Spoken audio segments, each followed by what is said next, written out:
주일 2부의 예배에 나오신 여러분 모두를 주님의 이름으로 환영하고 축복합니다. 이 시간 우리의 예배 가운데 임재하시며 우리의 삶의 모든 과정 가운데 동행하시는 성령님의 은혜를 기대하며 우리 지금 이 시간 다 함께 자리에서 일어나셔서 찬양하며 예배의 자리로 나아가겠습니다.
계속해서 성령에 대한 말씀을 여러분들과 나누고 있고, 오늘 그 네 번째 시간 말씀의 제목이 성령님과 친해지려면.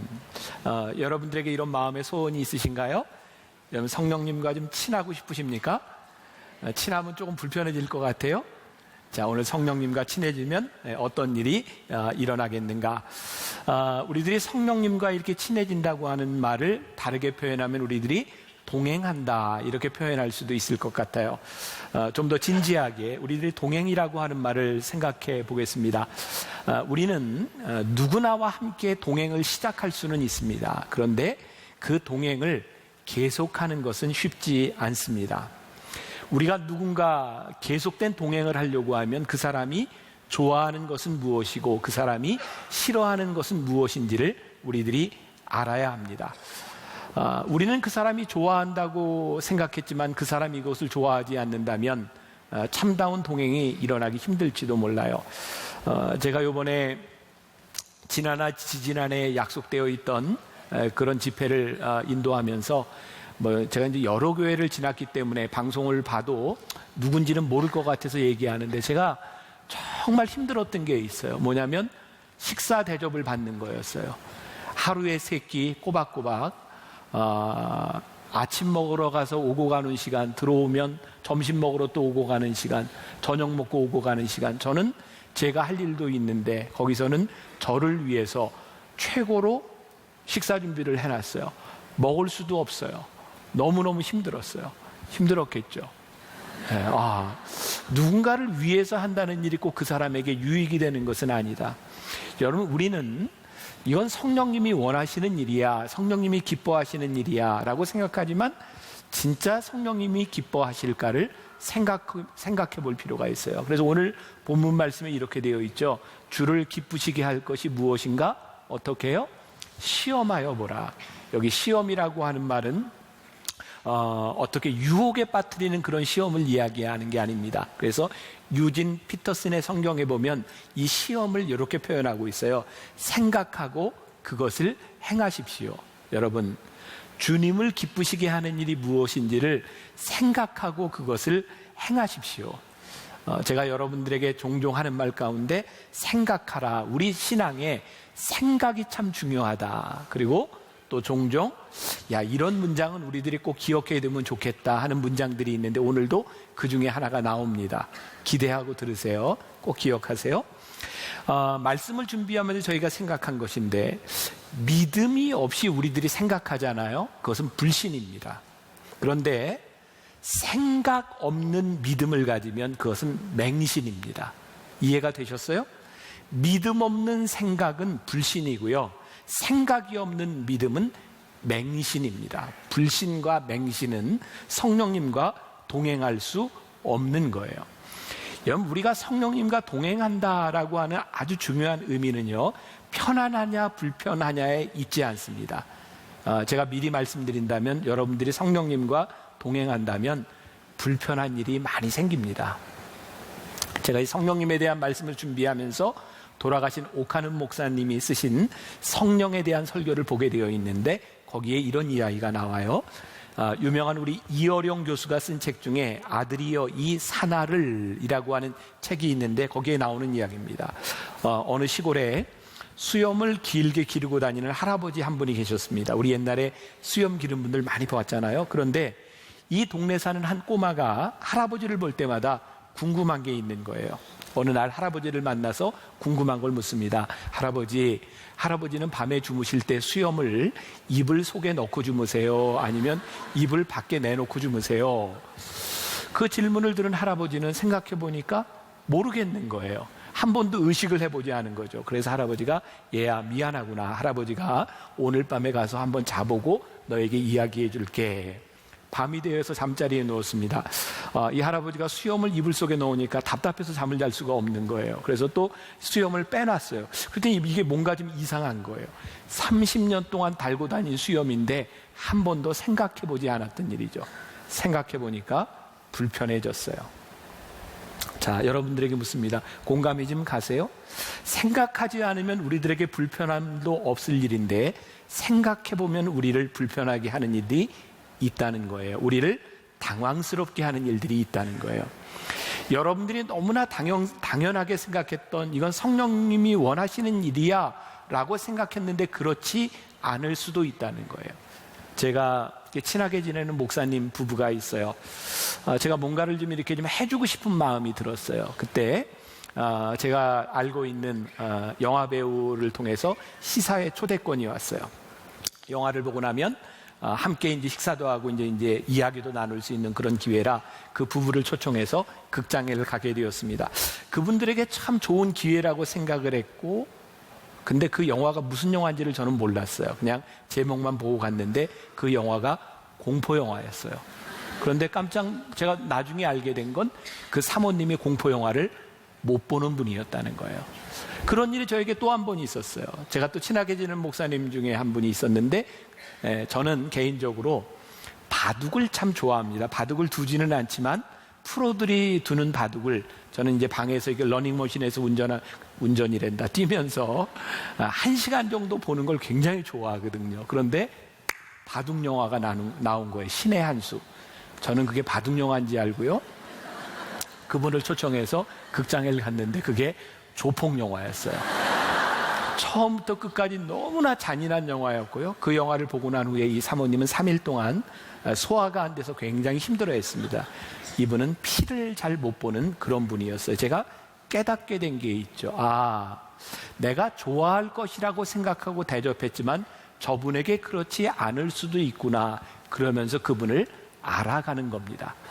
여러분, 우리가 성령님이 좋아하시는 일이 무엇인가를 시험하라라고 하는 이 말 가운데는요, 아주 중요한 의미가 있는데, 우리들이 아무리 생각하고 우리들이 행하는 일이라고 해도 성령님에게 딱 맞는 것이 아닐 수는 있다.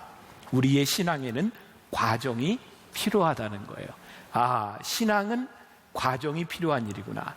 하나님을 알아가고 성령님이 기뻐하시는 일을 우리들이 해나가는 것은 완성되는 것이 아니라 배워나가는 것이구나. 그리고 신앙이라고 하는 것은 우리가 원하는 것을 하나님이 맞춰주시는 것이 아니라 하나님이 원하는 것을 우리들이 맞추어 나가는 것이 신앙이구나. 이것이 오늘 에베소서 기자가 이야기하는 말이에요.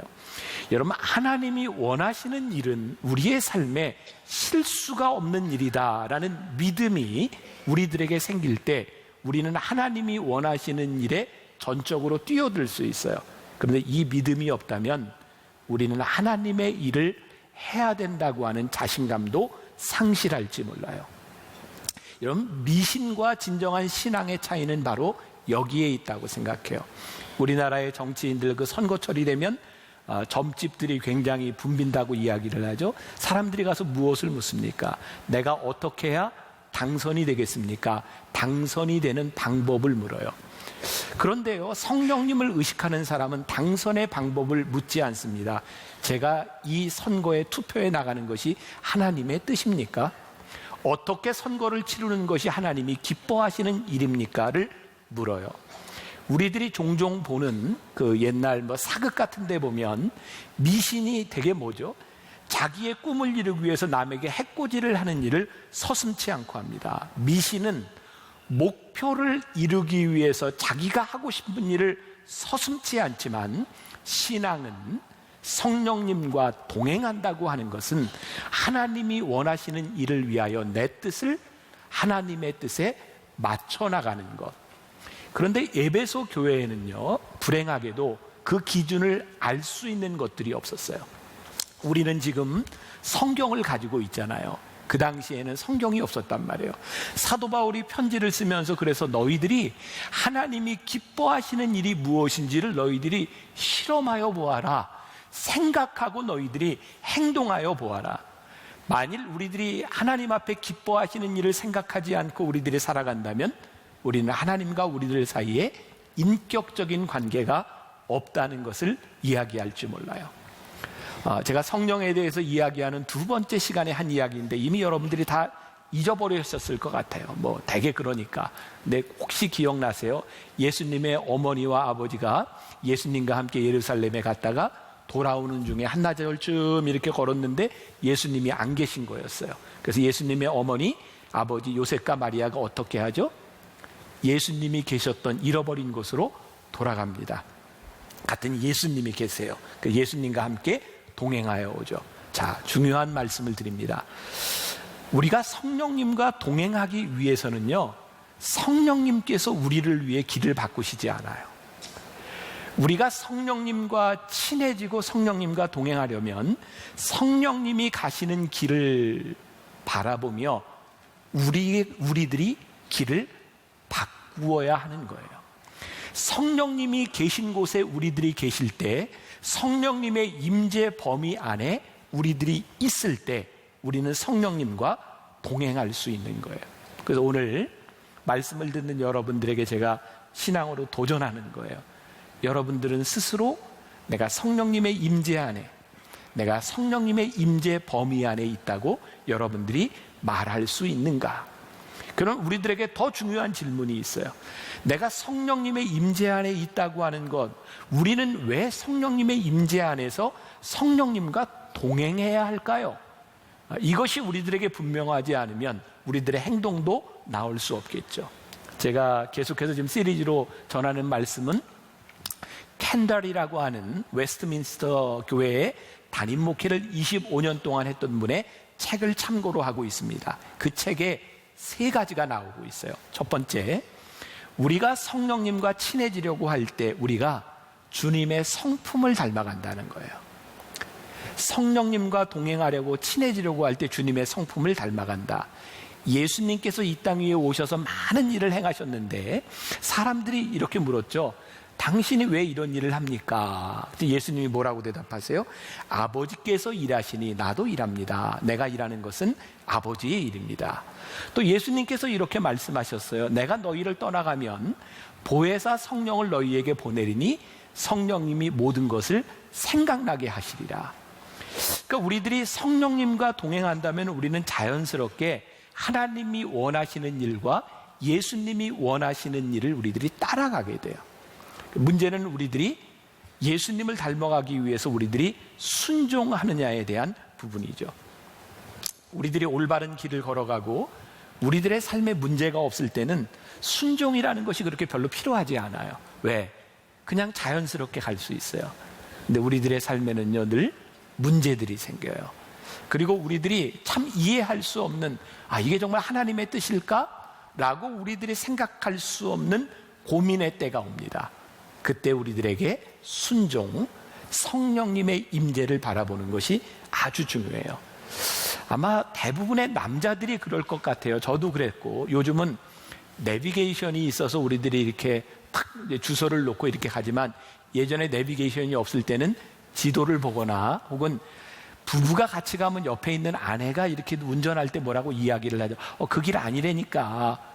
모르면 좀 묻고 가지. 그럼 되게 남자들의 반응이 어떻죠? 괜찮아, 그냥 믿어봐. 그리고 이렇게 가다가 헤매죠. 근데 남자들은요, 잘 물어보지 않습니다. 제가 그래요. 여러분은 안 그런 것 같고. 그래서 가다 보면 이렇게 헤매다가 가요. 그런데 시간이 좀 걸리는 거예요. 남자들은 참 이상한 자존심 같은 게 있어요. 남에게 뭐하러 물어봐. 근데 만약에 이런 길에 대한 문제라면 조금 헤매다 다시 돌아오겠지만, 우리 인생의 중요한 순간의 문제라면 묻는 것이 참 중요하지 않을까. 여러분, 성경에 보면요, 하나님께 묻지 않았기 때문에 오랜 시간을 돌아온 사람들이 있어요. 참 아까운 거죠. 우리가 성령님과 동행한다면 우리의 인생이 잘 보이지 않을 때, 무엇이 옳은지 알지 못할 때 어디로 가야 되는지 우리의 인생을 보아야 하지 않겠습니까? 그런데 우리들에게는 성경도 주어져 있고 우리들이 성령의 임재 가운데 거하기를 소원하는 마음이 있을 때 우리들에게 그 길을 가르쳐 주시겠다고 우리들에게 말씀하고 있는 거죠. 혹시 우리가 하나님의 뜻대로 살아간다고 하면서 내가 하나님을 영화롭게 하는 목적이 있다고 생각하면서 우리는 묻지 않아도 돼 라고 자신한다면 어쩌면 우리들이 교만하거나 혹은 자신의 의에 빠져 있을 가능성도 있어요. 여러분, 우리들이 끊임없이 물어야 되는 거예요. 여러분, 사무엘하 6장, 제가 지금 하는 이야기를 듣고 이해가 잘 안 되는 분들은 오늘 가서 사무엘하 6장을 한번 묵상해 보세요. 다윗이 왕이 되고 난 후에 그의 마음에 소원이 있었어요. 어떤 소원이냐면 나쁜 소원이 아니에요. 그 하나님의 법궤를 잃어버렸어요. 이방 땅에 블레셋 땅에 빼앗겨 버렸어요. 그래서 다윗은 이 법궤를 찾아와야 되겠다, 예루살렘으로 가져와야 되겠다 생각을 하고 많이 노력을 하는데 그게 잘 되지 않아요. 사무엘하 6장에 보면 그 법궤를 소에 싣고 이렇게 오면서 나곤이라고 하는 사람의 타작마당에 이르렀을 때 소가 이렇게 날뛰는 바람에 법궤가 떨어질지 몰라. 그 우사라고 하는 사람이 법궤에 손을 댔는데 죽습니다. 이 성경에는 아무나 법궤에 손을 댈 수가 없었어요. 다윗에게 있어서 참 이해할 수 없는 부분이었을 것 같아요. 하나님, 제가 하나님의 영광을 위하여 하나님의 법궤를 예루살렘으로 가져오려고 하는데 왜 하나님 허락해 주시지 않는 거죠? 우리의 인생에 참 이해하기 힘든 것이 있어요. 저 하나님의 영광을 위해서 하는 일이거든요. 하나님, 제가 주의 뜻대로 살고 싶거든요. 그런데 하나님 왜 이런 일이 일어나는 거죠? 그런데 이 일에 대하여 역대하 15장 13절에 보면 이렇게 기록이 되어 있어요. 우리가 규례대로 그에게 구하지 아니하였습니다. 다윗의 소원이 잘못된 것이 아니라 하나님의 영광을 위하는 그의 마음이 잘못된 것이 아니라 이 일을 하는 것은 레위인 제사장을 통해서 이 일을 해야 되는데 다윗이 그 규례를 잃어버렸다는 거예요. 만일 우리들이 하나님의 뜻대로 살아가려는데 우리들의 인생에 풀리지 않는 문제가 있다면 그만한 이유가 있음을 알라는 거예요. 그래서 성령님께서 우리들에게 원하시는 것, 우리가 성령님과 동행한다고 하는 것은요, 성령님이 원하시는 방법으로 우리들이 돌아오는 거예요. 그래서 시편 27편 4절 말씀에 보면 같이 한번 봉독해 볼까요? 내가 여호와께 바라는 한 가지 일, 그것을 구하리니 곧 내가 내 평생에 여호와의 집에 살면서 여호와의 아름다움을 바라보며 그의 성전에서 사모하는 그것이라. 이게 다윗의 고백이에요. 내가 여호와께 바라는 한 가지 일, 그것을 구하리니 내가 여호와의 집에 살면서 여호와를 바라보리라. 이 말 가운데는 어떤 의미가 있어요? 우리가 하나님을 믿으면서도 하나님을 바라보지 않을 수 있구나. 우리가 하나님을 믿는다고 하면서도 하나님이 원하시는 일을 우리들이 행하지 않고 살아갈 수도 있구나. 그래서 우리가 성령님과 친해지려고 노력할 때 우리들이 하나님이 하시는 일과 주님의 성품을 닮아갈 수 있는 거예요. 조금 더 나아가 보겠습니다. 두 번째로, 우리가 성령님과 친해지려고 할 때 우리들에게 틀림없이 찾아오는 것이 있는데 그것은 죄에 대한 인식이에요. 자, 우리가 오해하지 말아야 될 것, 그런 말이 있죠. 죄가 더한 곳에 뭐가 더 많다고요? 은혜가 더 많다. 이게 무슨 의미인가요? 우리가 죄를 많이 지을수록 하나님의 은혜를 많이 경험한다, 그런 뜻인가요? 그래서 우리들이 신앙생활을 하면서 하나님의 은혜를 많이 받으려면 주중에 죄를 많이 짓고 하라, 이런 의미인가요? 아니죠. 이것은 행위에 대한 죄를 이야기하는 것이 아니라 죄의식에 대한 부분입니다. 우리가 하나님 앞에서 죄의식을 많이 느낄 때마다 많은 은혜를 경험하게 되는 거예요. 참으로 신기한 것은요, 성령은 순결한 영이시기 때문에 성령께서는요, 죄를 짓는 곳에 오시는 것이 아니라 죄를 인식하는 곳에 성령님이 오세요.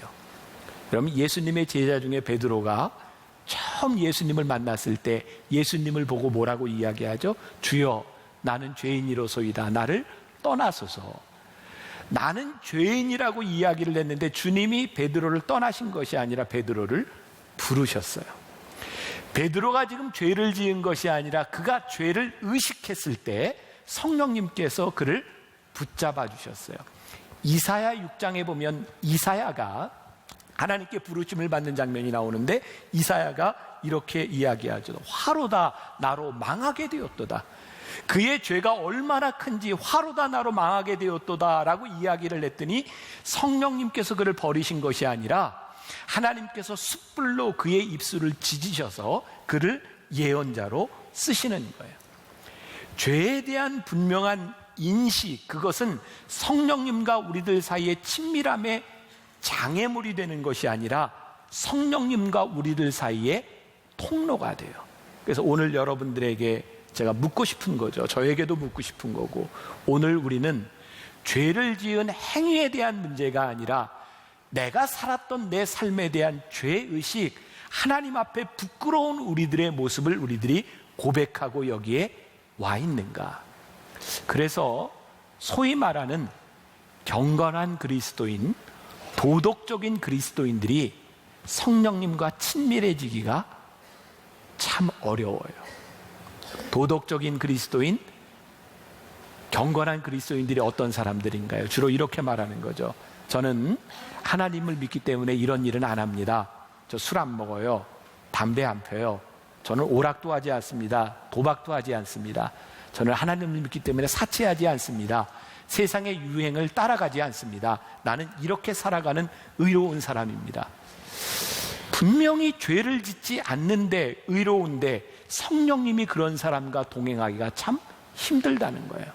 성령님은 우리들에게 내가 무슨 죄를 지었느냐 이것을 물으시는 것보다 내가 무엇 때문에 불편하냐를 물으시지 않을까.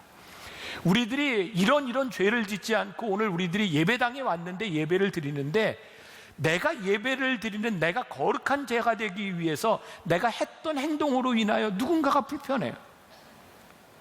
여러분들이 좋은 자리를 차지하고 여러분들이 편안하게 예배를 드리기 위해서 누군가가 불편해요. 내가 거룩하게 예배드리는 내 의로움을 드러내기 위하여 누군가의 불의함을 드러냈어요. 그때 우리들에게 와지는 마음이 있는 거죠. 불편해요.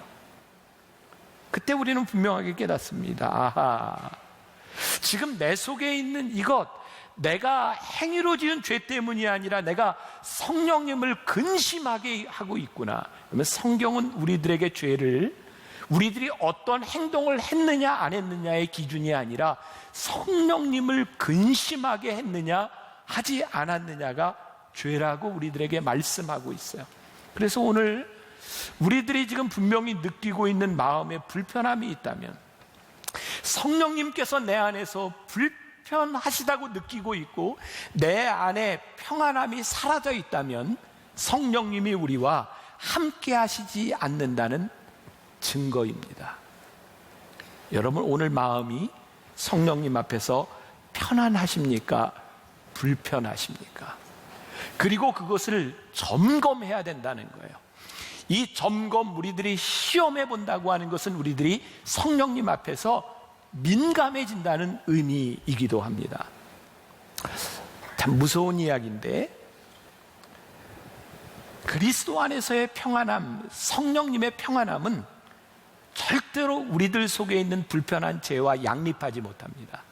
문제는 언제부터인가 불편했던 우리의 마음조차도 무감각하게 되어버렸다면 성령님이 우리를 떠나신 거예요. 오늘 여러분들이 불편함을 느낀다면 여러분들은 아직 성령님의 임재 가운데 있다는 이야기고, 우리들이 그 성령님의 불편함에 대하여 민감하게 반응한다면 성령님과 동행할 수 있다는 증거이기도 합니다. 조금 더 나아가 세 번째로, 우리가 성령님과 친해지고자 할 때 우리의 마음속에는 더 큰 기름 부음의 갈망이 생긴다는 거예요. 우리가 착각하는 거 있어요. 성령의 기름 부음을 원하는 사람, 성령님 저에게 충만하게 해주세요. 성령님 저에게 기름 부어주세요. 그런데 이런 것들을 통해서 우리는 초자연적인 역사나 어떤 기적이 일어나는 걸로 생각하는데 사실은 그것보다 더 중요한 게 있어요. 성령님에 대한 갈망은요, 그런 초자연적인 역사보다 더 중요한 것이 있는데, 내가 끊임없이 성령님과 동행하고 교제하기를 원합니다 라고 하는 갈망이 우리들에게 생기는 거예요. 제가 오늘 이제 결단할 때 부를 찬양 중에 하나인데, 나 주님의 기쁨 되기 원하네, 이 찬양 아시죠?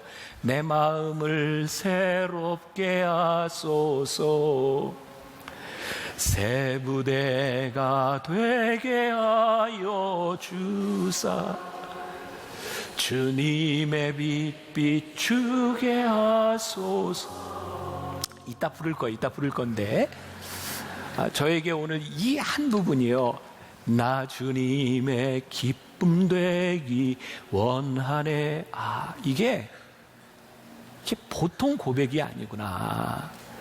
내가 주님의 기쁨이 되기를 원합니다 라고 하는 이 고백과 내가 주님의 기쁨이 되기를 원한다고 하는 이 갈망 가운데는 주님, 제가 주님의 기쁨이 되기 위하여 제 삶의 패턴을 바꾸겠습니다, 이런 고백이 여기에 있는 거구나. 만일 내가 주님의 기쁨이 되기를 원합니다 라고 고백하면서 내 마음속에서 어떤 일도 일어나고 있지 않다면 우리는 정말 가식적인, 립 서비스를 하고 있는 거죠. 이런 예를 들어볼까요? 누군가 우리 집에 방문을 했어요. 우리는 방문한 사람들에게 이렇게 얘기할 수 있겠죠. 잘 오셨네요, 이렇게 이야기하는 것과 정말 잘 오셨네요, 어떤 반응으로 받아들일까요? 우리가 성령님께 성령님 어서 오세요 라고 말할 수도 있고, 성령님 제 안에 들어와 주세요 라고 말할 수 있어요. 제가 미국에서 이제 공부할 때요, 제가 다니던 교회가 사는 집하고 굉장히 많이 1시간 반 정도 떨어져 있었어요. 겨울이 되면 눈이 굉장히 많이 왔고요, 눈이 오면 집을 못 갈 때가 있었어요. 밤에 도저히 그 눈길에 갈 수가 없었어요. 근데 그때 제가 이제 여러분들이 누군지 모를 테니까 제가 얘기하는데, 그분이 목사님인데요, 저에게 늘 그랬어요. 목사님, 눈이 많이 오면 우리 집에서 자요, 우리 집에서 자요. 근데 제가 한 번도 가서 자본 적이 없는데 정말 눈이 너무너무 많이 왔는데 그분이 자자 그래서 갔거든요. 제가 가고 나서요, 다시는 그 집에 안 간다고 생각을 했어요. 왜냐하면 오라 그래서 갔는데 정말 집이 너무너무 지저분했어요. 못 살아서 지저분한 것이 아니라 정리가 되어 있지 않는데, 정말 그 미국 카펫 문화잖아요. 발을 디딜 수도 없고요, 머리를 둘 수 없을 정도로 정말 지저분했어요. 그때 제가 어떤 마음을 느꼈는지 아세요? 이분이 저에게 우리 집에 와서 자세요 라고 말하는 것은 립 서비스였구나. 제가 미국 생활을 하면서 어떤 교인을 통해서는요, 목사님 우리 집에서 꼭 자고 주무시고 가세요 라고 이야기를 했는데 정말 감동한 적이 있어요. 제가 갔을 때 이분이 정말 정성스럽게 이 방을 준비해 놨구나. 우리가 성령님에게 이렇게 이야기하거든요. 성령님 제 안에 오세요, 성령님을 환영합니다. 그런데 우리들이 성령님께 그렇게 이야기를 하고 성령님이 우리 가운데 오셨을 때 우리 마음속에 거할 수 없다고 하면 우리는 진심으로 하나님과 성령님과 동행하려고 하는 의지가 있는 것은 아니에요. 단지 우리는 습관적으로 립 서비스를 하고 있는 거예요. 성령님이 우리 안에 들어오시기를 원한다면, 성령님 환영합니다라고 말한다면 우리들 안에서 우리들이 해결해야 될 문제들과 우리들이 바꿔야 될 우리들의 삶의 패턴이 있어요. 근데 우리들이 그 준비가 되어 있느냐는 거죠. 제가 올 연말에 이제 대강절이 되면 리 스트로베리라고 하는 사람이 쓴 은혜, 하나님의 은혜라고 하는 책 가운데 이야기를 가지고 4주 말씀을 준비하고 있습니다. 근데 그 책에 이런 구절이 있는데 제가 먼저 좀 소개해 드리려고 하는데, 자비와 은혜의 차이를 이야기하고 있습니다. 조금 읽어 드릴게요. 기독교의 하나님은 그냥 내가 한 일에 대해 너를 벌하지 않겠다라고 하시는 게 아닙니다. 그건 자비지요. 그분은 극적으로 한 걸음 더 나아가 우리에게 영광스러운 것을 주십니다. 완전한 용서와 영원한 삶을 순전히 선물로 주십니다. 이건 마치 나쁜 짓을 하다 걸린 아이를 부모가 그냥 봐주는 정도가 아니라 한없이 사랑하기에 아이스크림까지 주는 것과 같습니다. 우리가 하나님의 은혜를 경험하고 나면 의무적인 동행이 일어나는 것이 아니라 하나님의 은혜가 우리들 가운데 작동하기 시작하는데, 이 책 가운데서 이렇게 이야기합니다. 이것은 다른 종교와는 차원이 틀린 것입니다. 누가복음 15장에 돌아온 탕자의 비유가 있는데요, 그것과 비슷한 이야기가 불교에도 있고 이슬람교에도 있대요. 불교에도 아버지를 떠나간 탕자가 있는데요, 그 탕자가 돌아옵니다. 아버지를 반항하고 그 집에 옵니다.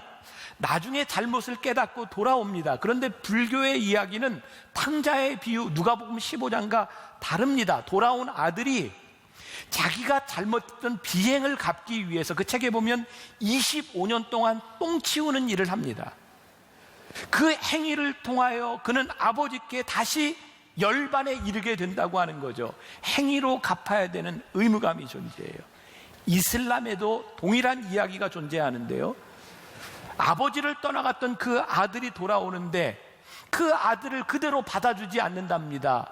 이슬람에서는 가문의 영광이 제일 중요하기 때문에 가문의 수치를 일으킨 이 아들을 절대로 그냥 받아주지 않는답니다. 그 수치를 무언가로 대체하고 고행해야 된다는 거예요. 근데 하나님은 돌아온 탕자의 비유를 통하여 그 자식을 그냥 받아주신 거예요. 왠지 아세요? 죄를 짓고 아버지를 떠나갔던 이 자식을 아버지가 부끄러워하지 않아요. 너는 내 자식이잖아. 네가 그렇게 죄를 짓고 부족하고 연약한 것이 많지만 네가 내 자식이야. 그래서 내가 너를 그냥 받아주는 거야. 그게 은혜라고 말씀하시고 그냥 받아준 그 아들과 함께 동행하자고 우리들에게 말씀하고 계신 거예요. 하나님의 은혜는요, 우리의 죄에 크고 작음에 의해서 좌우되지 않아요. 우리의 실수를, 그 실수 때문에 죄의식 가운데 아파하는 우리를 용납해 주신 거예요. 이번에 제가 미국에 있으면서 교인들과 함께 정말 재밌게 이야기한 게 있어요. 아니, 미국에서 어쩌면 그렇게 실수한 일들이 많은지 몰라요. 세상에 그 책으로 한 권 내도 되겠다. 근데 그렇게 실수했는데 잘 살고 있는 모습을 보니까 우리의 능력으로 사는 것 같지는 않아요. 하나님이 우리를 용납해 주셔서 우리와 동행하고자 하시는 그 마음, 그래서 우리들이 성령님께로 돌아가면 우리들이 그분과 동행할 수 있는 거예요. 그 은혜 하나님의 은혜 가운데 한 사람의 이야기, 크레이그 헤이즌이라고 하는 사람의 이야기가 나오는데, 그 사람은 어렸을 때부터 정말 성실하고 착하게 모범생으로 살았던 사람이래요. 학창시절, 대학시절 전도팀들이 와서 전도를 하는데 그렇게 전도를 하더래요. 나는 옛날에 방탕했고 이렇게 술 먹고 이렇게 살았는데 하나님께서 나를 이렇게 바꾸어 주셨습니다. 근데 이 크레이그 헤이즌이라고 하는 사람의 마음 가운데, 내가 저 자리에 올라가서 간증을 한다면 나는 그런 짓 하나도 안 하고 나는 이렇게 삽니다 라고 간증을 할 수 있을 것 같더래요. 근데 나중에 하나님께서 깨닫게 하신 거예요. 그렇게 선하게 산 너에게도 나의 은혜가 필요하단다. 은혜가 필요한 하나님의 그 마음 가운데 그가 무너져 내렸고, 하나님의 은혜가 얼마나 큰지를 그가 고백하기 시작했어요. 여러분, 기름 부음에 대한 열망, 우리들이 성령님과 동행하겠다고 하는 그 열망은요, 나의 선함을 나타내는 것도 아니에요. 나의 뜻을 이루어내는 것도 아니에요. 나의 업적을 자랑하는 것도 아니에요. 하나님, 나의 삶에서 하나님이 드러나기를 소원하고 하나님과 동행하기를 원합니다 라고 하는 그 마음과 함께 우리들이 성령님과 동행하는 거예요. 여러분, 우리가 하나님을 믿는 게 뭔가요? 우리가 믿음을 고백하는 것이 무엇인가요? 저는 요즘 부쩍 그런 생각을 많이 해요. 우리가 성령님과 동행하지 않으면 하나님의 나라와 이 신앙이 회복되지 않겠다. 우리들이 하나님과 함께 동행하기를 소원할 때, 로마서 8장 28절에 하나님을 사랑하는 자 곧 그 뜻대로 부르심을 입은 자들에게는 모든 것이 합력하여 선을 이룬다고 하는 믿음이 없다면 우리들이 정말 성령님과 어떻게 동행할 수 있겠는가? 이번에 제가 집회를 인도하고 왔잖아요. 여러 군데를 인도했어요. 근데 오래된 교회였고, 저희 교회는 젊은이들이 참 많은 편이지만 제가 인도했던 교회들은 연세가 많은 분들이 대부분이었어요. 제가 마지막 집회를 인도하는 플로리다의 연합 집회였는데, 설교를 마치고 났는데 연세 많은 할머니들, 저도 이제 할아버지 돼가지만 아무튼 여러분들이 와서 이제 저하고 사진을 찍자는 거예요. 예배를 마치고 사진을 찍는데 어떤 목사님이 사람들을 이렇게 막기 시작했어요. 목사님 힘든데, 그만, 한꺼번에 찍어요. 그러면서 그분이 저에게 이렇게 얘기를 하더라고요. 죄송합니다. 그분 표현에 의하면 목사님 같은 스타 목사님은요, 이렇게 옆에서 누가 로드 매니저처럼 이렇게 딱 방어를 해주지 않으면 목사님 너무너무 힘들어요. 근데 그때 제 마음에 함께 말씀을 들으며 그 할머니들, 그 오래된 분들이 왜 나와 사진을 찍고 싶을까? 그냥 제가 어떤 유명한 목사 그런 게 아니었어요. 그분들의 마음 가운데 오랫동안 갈급했던 그 말씀에 대한 추억을 담고 싶은 거였어요. 제가 그분에게 이야기했어요. 놔두세요. 괜찮습니다. 제가 끝나고 3일 동안 매일 밤마다 예배를 마치고 한 사람 한 사람 사진을 찍었어요. 그리고 제 마음속에 찾아오는 어떤 그 기쁨 같은 게 있었어요. 제가 참 힘든데요, 하나님. 마음이 참 기뻐요. 제가 이분들과 함께 사진을 찍는 이 모습을 성령님 참 기뻐하실 것 같아요. 제 마음이 너무너무 감사하고 기뻤어요. 오늘 제가 여러분들에게 그런 이제 도전을 한번 드리고 싶은데, 성령님과 동행한다고 하는 것은 어떤 대단한 일이 아닌 것 같아요. 우리가 뭐 대단한 사람이 되어서 어떤 위대한 일을 행하는 것, 그것이 성령님의 일을 하는 것 같지 않아요. 그런데 오늘 우리들에게 물으시는 것이 있는 것 같아요. 너 혹시 마음이 불편하지 않냐? 내 마음이 불편하다면 내 안에 성령님이 계시지 않은 거야. 그리고 우리가 조금 수고스러운 것 같지만 우리가 하는 일들을 성령님이 기뻐하실 것 같은 마음이 있다면 기꺼이 우리들이 수고하는 거예요. 왜? 거기에 성령님의 임재가 있기 때문이에요. 우리들 너무 거창하게 대단하게 뭔가를 생각하는 것 같은데, 오늘 성령님께서 우리들에게 말씀하시는 거예요. 얘들아, 너희들이 한번 생각하고 행동해봐라. 너희들이 한번 생각해보고 행동해보아라. 무엇이 주님을 기쁘시게 하는 일인지, 그리고 주님을 기쁘시게 하는 일들이 성경에 나와 있지 않니? 근데 우리가 그것 무시하고 살아간다면 성령님이 우리를 떠나신 것이 아니라 우리가 성령님을 떠나버린 거예요. 나 주님의 기쁨 되기 원하네. 이 찬양은 정말 쉽게 할 수 있는 찬양이 아니구나. 제가 참 인상에 남는 게요, 어떤 할머니들 10여 명이 저하고 사진을 찍으면서요, 다 이루고 오는 거예요. 우리 다 같이 이루고 찍읍시다. 왜 그래요? 그랬더니 목사님 설교할 때 맨날 이래요. 그래서 이루고, 그러고 보니까 제가 이루고 있더라고요. 하나님께서 여러분들에게 원하시는 그 무엇이 분명히 있을 거예요. 하나님의 마음을 아프게 하지 않는, 불편하게 하지 않는 그 무엇을 위해서 나 주님의 기쁨 되기 원합니다. 우리 함께 믿음으로 고백하고 찬양합시다.